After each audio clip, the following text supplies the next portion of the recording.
Savage Dragon 109 from July of 2003, America's greatest comic magazine. I'm not going to argue with that. This cover is amazing, especially the color from this purple brute to the green dragon and the yellow for the title. This business with Mighty Man down here. You got Dimension X in the background with Jennifer, Angel, and Mr. Glum floating around. A dozen planets and a million stars. Super busy. A hell of a lot to take in, including this word balloon. This is the end, Dragon. M-, your end. This is one of the best issues of the series I've read in a long time, and it starts with this cover. It kind of feels like a 70s Bronze Age Marvel comic, which is the stuff Larson loved. And now with 109 issues, his comic has reached the same longevity as some of those books that he's energized by. So he even states that in the back of the book, that he feels like he's just getting started. And that's exciting. You can feel that in this comic, in this story arc. So let's get into this thing. Starting with the credits.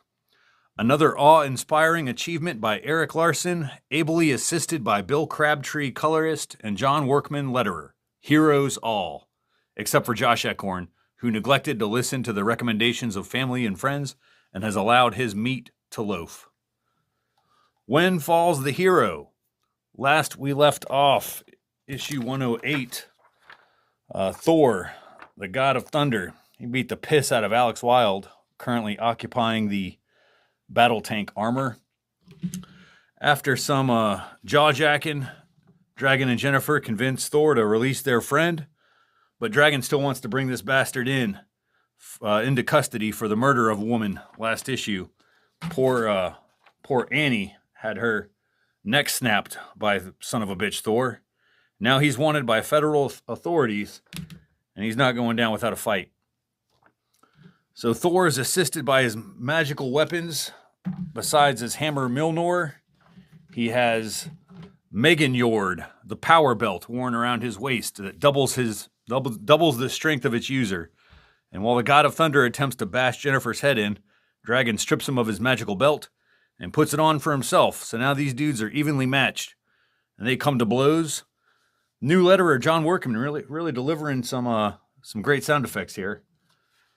This whole issue is actually really well done. I think the artwork and the coloring are really dynamic. And this extended fight scene kind of gives everybody a chance to show off. Alex Wilde joins the fight and blasts Thor with some lasers. Everybody getting some shots in.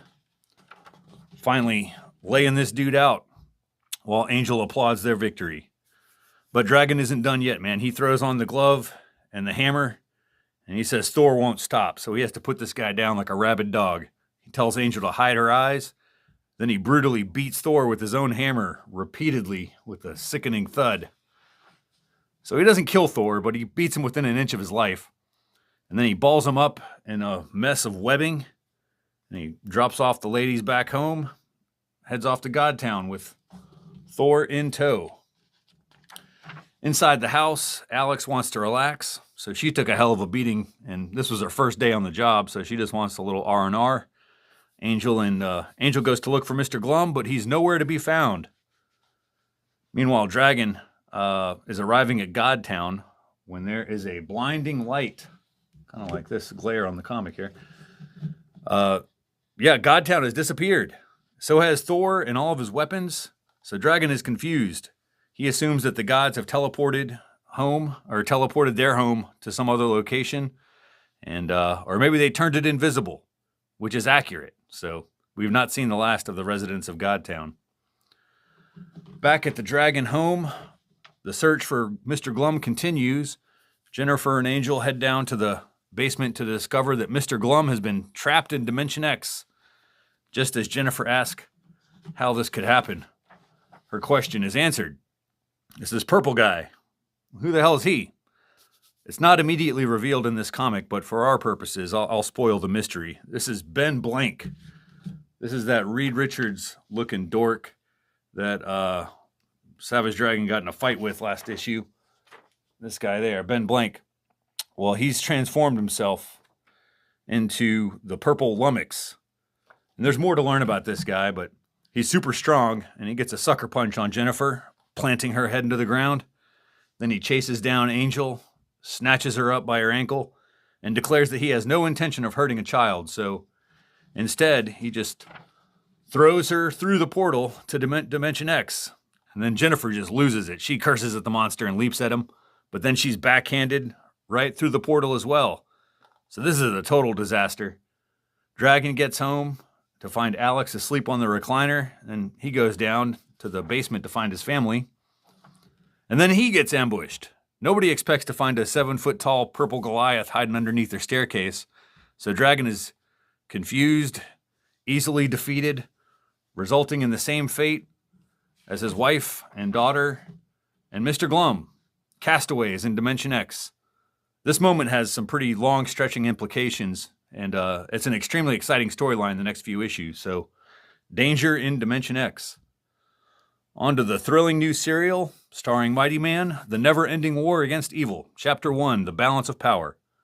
There's a peanut gallery down here in silhouette chiming in. Almost looks like the Mystery Science Theater 3000 guys. But I think that's the creative team. You got Gary Carlson, script and co-plot. Eric Larson, inker and co-plot. Pencils and colors by Mark Englert. So this is a retelling of the origins of Mighty Man. It was supposed to be it was supposed to be a story for artist Gil Kane to work on, but he died a few years before it was completed. So Larson explains this in the letters that after Gil Kane's death, Mark Englert started working on this project, and once he saw the pages that were coming in, he was like, "We got to see this project through to completion." And I think they did a pretty great job, especially Mark Englert. This is a self-made guy. He was a fan of Savage Dragon, writing into the letters column. Then he would do this Mighty Man project, and he would go on to design movie posters for Lucasfilm and Disney and Pixar, as well as other comics like Capes with Robert Kirkman.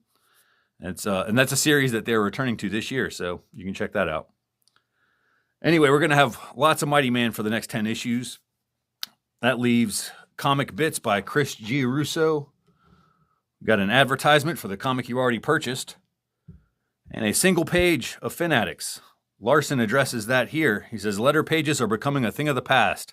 Several major comic book companies have cut them out completely. Mail here has trickled down the last few months as well. So if you don't want to see this page eliminated entirely, right. This is your page after all. But try to keep those to a reasonable length. I can't afford the luxury of a 9-page letters column. I'm still anxious to hear what you have to say, but we don't have the room to print long, rambling letters. So there's a couple of those here, mostly reaction to issue 107 and this new creative team. Speaking of which, Larson says that Bill Crabtree will be settling in as the featured colorist. Larson may jump in every now and then, but the job is Bill's, as long as he wants it. So that about does it for this one. Got another ad for a Mighty Man poster here for $10. I don't know about that one. Maybe if Larson was the artist, but I don't know who did this kind of CGI airbrush looking thing. At discounthobby.com or dragglestown.com. All right, enough of that. On to issue 110. Adios.